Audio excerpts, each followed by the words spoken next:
Hi viewers, welcome back to my channel. How are you all?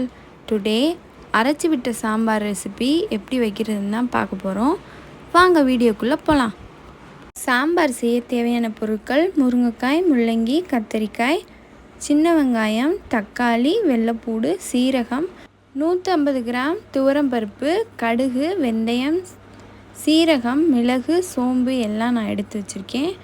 சாம்பாருக்கு தேவையான மசாலா பொருட்கள் மஞ்சள் தூள், சாம்பார் தூள், மிளகாய் தூள், மல்லித்தூள், பெருங்காயத்தூள். வறுத்து அரைக்க தேவையான பொருள் தேங்காய், வெள்ளைப்பூடு, மிளகு, வெந்தயம், கடலைப்பருப்பு, காஞ்ச மிளகாய், சீரகம். ஃபஸ்ட்டு 150 கிராம் துவரம்பருப்பு எடுத்து நல்லா கழுவிக்கலாம். கழுவிய பிறகு மஞ்சள் தூளும் தக்காளியும் சேர்த்து வேக வச்சுக்கலாம். 3 விசில் விட்டு வேக வச்சுக்கலாம். பாருங்கள், பருப்பு நல்லா வெந்துருச்சு. ஒரு கடாயை ஸ்டவ் ஆன் பண்ணி வச்சு சாம்பாருக்கு தேவையான பொருட்கள் எல்லாத்தையும் வறுத்து எடுத்துக்கலாம்.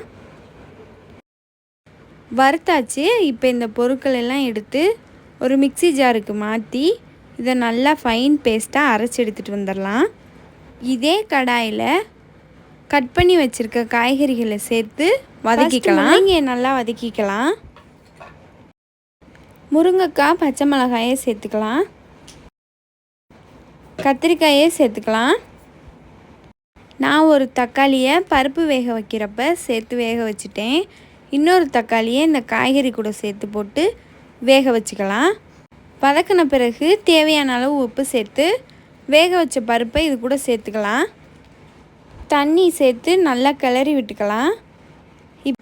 இப்போ சாம்பாருக்கு தேவையான அரைச்சி வச்ச பேஸ்ட் எடுத்து இது கூட சேர்த்துக்கலாம். சேர்த்து இதை நல்லா கிளறி விட்டுக்கலாம். எடுத்து வச்சுருக்க மசாலா பொருட்களையும் இது கூட சேர்த்துக்கலாம். சேர்த்து இதையும் நல்லா கிளறி விட்டுக்கலாம். சாம்பாருக்கு தேவையான பெருங்காயத்தூளையும் சேர்த்துக்கலாம். அவ்வளவுதாங்க, சாம்பாரில் நல்லா கொதி விட்டு வந்துருச்சு. இப்போ கொஞ்ச நேரத்தில் சாம்பார் ரெடி ஆகிடும். நெல்லிக்காய் சைஸ் அளவு புளி எடுத்து நான் கரைச்சிக்கிறேன். இப்போ கொதிக்கிற சாம்பாரில் புளி தண்ணியை ஊற்றிடலாம்.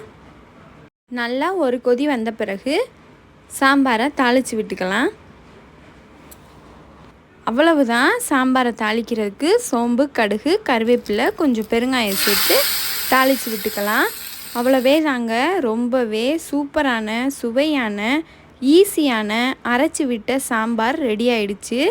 நீங்களும் மறக்காமல் ட்ரை பண்ணி பாருங்கள். ட்ரை பண்ணி பார்த்துட்டு எப்படி இருக்குன்றத கமெண்ட் பண்ணுங்கள், லைக் பண்ணுங்கள், ஷேர் பண்ணுங்கள், மறக்காமல் சப்ஸ்கிரைப் பண்ணுங்கள். வேறு ஒரு சமையல் ரெசிபியோடு நான் உங்களை மீட் பண்ணுறேன். பாய்.